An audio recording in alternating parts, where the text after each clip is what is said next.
Oi, gente! Eu tô aqui em Montpellier, na França, trabalhando de Worldpackers. E eu tô aqui com a Andrea, que é a minha seguidora, que eu conheci em Lisboa.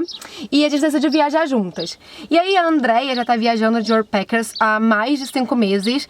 E eu decidi perguntar pra elas algumas perguntas que muita gente me faz sobre viajar nômade, né? Que é o que ela tá fazendo. E eu viajo de Worldpackers por tempo determinado. Então eu faço viagens pontuais de Worldpackers.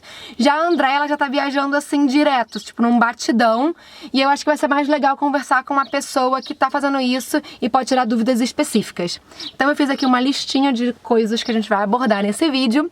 Eu devo me apresentar primeiro. Enquanto isso, você pode se apresentar. Se apresente. Tá, meu nome é Andréia, eu tenho 27 anos. Como a Mari falou, eu sou nômade digital, então eu moro em todos os lugares e nenhum lugar ao mesmo tempo. Eu vivo de Worldpackers, eu faço um Worldpackers por mês e eu já fiz 5 países de Worldpackers e mais alguns outros viajando. E eu venho de 7 anos na Inglaterra, perdi o meu emprego e resolvi virar nômade e trabalhar online ao mesmo tempo. E aí, lembrando que ela estava na Inglaterra, mas ela não tem passaporte europeu. Não. Ela tem passaporte só brasileiro. E ela vai explicar como é que ela tá viajando há tanto tempo aqui pela Europa, né? Que você tá viajando pela Europa nesse momento, mas você vai viajar pela Ásia. Exatamente. E ela vai explicar um pouquinho de como funciona isso com o passaporte brasileiro. Então, isso é até uma das nossas dúvidas. Mas isso é um pouco mais pra frente. Então, como é que você planeja o seu próximo destino? Como é que você faz a sua agenda, né? O seu roteiro de viagem num tempo tão longo? Então, eu particularmente não tenho muito roteiro, porque como é a minha vida, eu não tô de férias, né? Esse é o meu estilo de vida. Eu tento ali viajar para países próximos de mim para diminuir um pouco os gastos com transporte, com voos e tal. Mas eu realmente não gosto muito de ficar com uma listinha. Eu tenho mais ou menos na minha cabeça as coisas que eu quero ver, a aurora boreal, as pirâmides do Egito e tal, mas não tenho muito assim um país certo. Você é flexível com os seus lugares? Bem flexível, exatamente. Então quando eu preciso estar chegando no final alguma experiência do Worldpackers para mim, eu começo a aplicar para os países que estão à minha volta e para vários anfitriões, para ter bastante opções. E aí, dos que me aceitam, eu tomo uma decisão e vou. E aí, falando disso, você tem flexibilidade nas suas datas. Então, quanto tempo mais ou menos você fica em cada anfitrião? Eu tento ficar 4 semanas, pelo menos, porque eu trabalho online, além de trabalhar no hostel, pela acomodação, pela Worldpackers. Então, para eu ter tempo de ver a cidade, eu gosto de ficar um período mais longo e também até para ter uma perspectiva mais de um local, entender melhor a cultura e experienciar mais aquele país.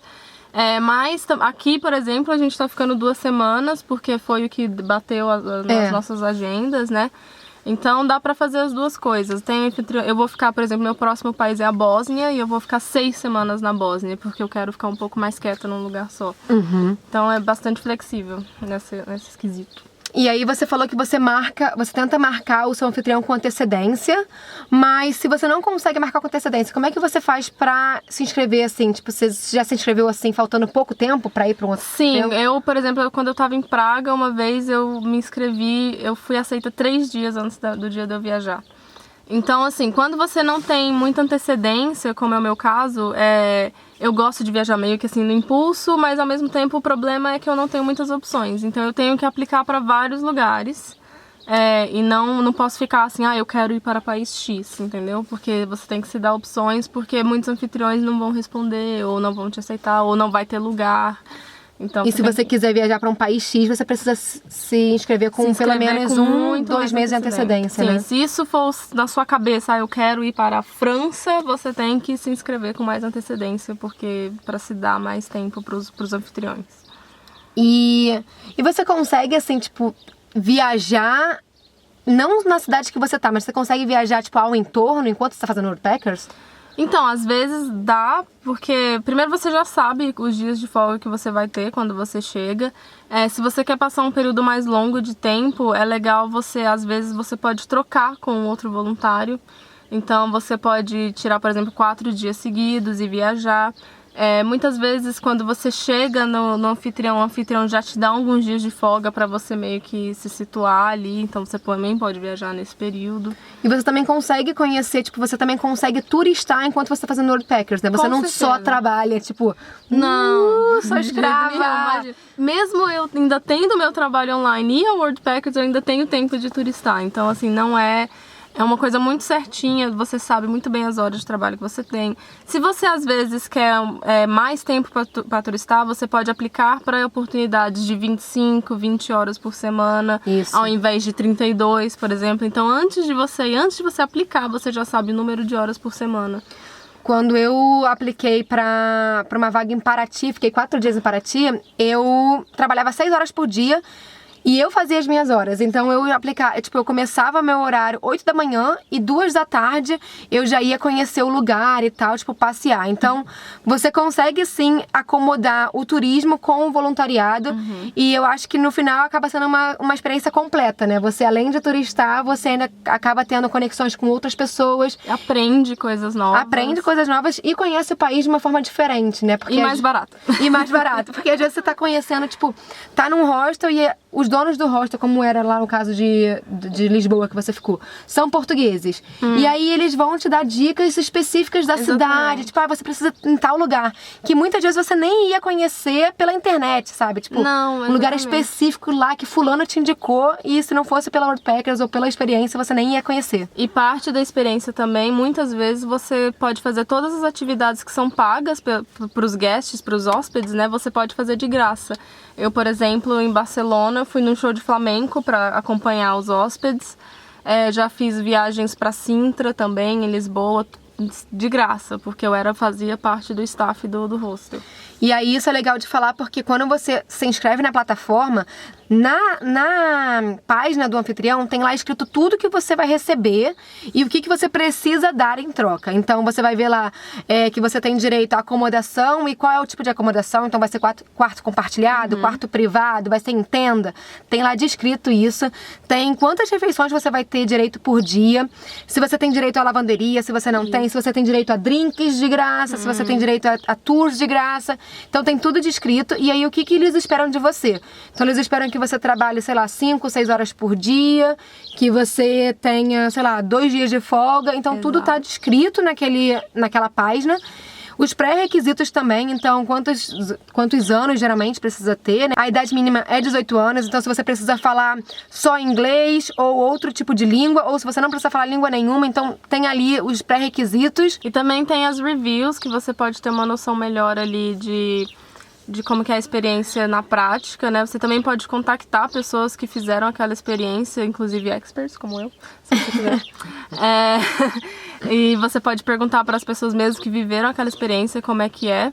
É importante também, mesmo tendo esses pré-requisitos na página, sempre que você entrar em contato com o anfitrião, aproveite aquela oportunidade para tirar todas as suas dúvidas e para perguntar para o anfitrião mesmo como é o trabalho, para que você tenha aquilo inscrito pelo anfitrião, né? Exatamente detalhando como é o trabalho. E aí agora falando de uma questão importante, principalmente para brasileiros que não têm passaporte europeu, como é que é a questão de viajar na Europa na questão do espaço de Schengen? Isso, então, Schengen. Porque explica um pouquinho do que é esse espaço e como funciona a questão de sair, entrar, enfim. Isso, dentro da Europa você tem uma zona que chama Zona de Schengen, que basicamente é uma zona que não tem fronteiras. Então são vários países que são membros e se você se mover de um país para o outro dentro dessa zona, não tem fronteira, não tem imigração. Então, e aí eu vou deixar aqui os países pra galera saber exatamente. Quais são os países desse espaço. Exatamente. Então, quando você entra num país... Basicamente, são os países ali da Europa Ocidental. Então, vamos supor que você venha do Brasil. Isso são para pessoas que não têm passaporte europeu. Se você vem do Brasil, supondo que você chega em Lisboa. Eu, por exemplo, cheguei em Lisboa, saindo da Inglaterra, no dia 12 de fevereiro, com um passaporte brasileiro. Então, nesse dia, começou a contar meus dias no espaço de Schengen. Então você tem um saldo de 90 dias, contando do dia que você entra. E esse saldo não são dias corridos. Então eu, por exemplo, fiquei 60 dias aqui na Europa, em Portugal e Espanha. Depois fui para Cuba, parou de contar ali, fiquei um tempo em Cuba e voltei. E aí começou a contar de novo. Então, e aí, a cada 6 meses, esses 90 dias se renovam. A partir do momento, por exemplo, eu tenho agora 12 dias, vão me sobrar 12 dias, eu vou pra Bósnia, que é fora da zona de Schengen. Então, não vai parar de contar, eu vou ficar com meus 12 dias guardadinhos. Depois eu vou para a Polônia. E aí, Que faz parte do espaço. Que faz parte de Schengen. E isso eu vou pra Polônia um dia antes dos meus dias serem renovados. Então, dá certinho, eu vou receber um carimbo novo e aí então começa a recontar os meus saldos de 90 dias. A cada 6 meses você ganha 90 dias pra ficar no espaço. Então, basicamente, por exemplo, ela que tá viajando de tempo indeterminado, ela tem que ficar de olho nessa questão do espaço, porque se vencesse os 90 dias dela, ela precisaria sair da Europa, do espaço de Schengen, e ir para um outro lugar e ficar até o período de 180 dias renovar, exatamente. Então, vamos dizer que tinha acabado os 90 dias dela, ela podia ir, sei lá, pra Tailândia, ficar o resto dos 3 meses e voltar de novo pra esse espaço, porque aí voltaria a contar os 90 dias. Ou então ir para um país da Europa, a Europa Oriental, que tem países maravilhosos, super baratos de morar, Croácia, Bósnia, Romênia, que estão fora do espaço, e você pode passar 3 meses viajando desse lado e depois voltar para a Europa Ocidental. Então é isso, assim acaba nosso vídeo. Se vocês tiverem qualquer dúvida sobre ser nômade digital ou viajar com Worldpackers por tempo indeterminado, é só deixar aqui nos comentários a sua dúvida que eu escrevo a resposta ou pergunto pra Andréia e respondo aqui por ela. E é isso, se você gostou desse vídeo, deixa um like aqui, se inscreve no canal. Eu vou deixar todos os links que a gente falou desse vídeo aqui na descrição. O canal da Andréia também vai estar aqui na descrição. E se você quiser tirar dúvidas como viajar pela Worldpackers com um expert, a Andréia é um expert, então você pode perguntar pra ela dúvidas específicas da Worldpackers. Também vai estar aqui o link. Vários links. E é isso. A gente se vê no próximo vídeo. Tchau, tchau. Tchau, tchau.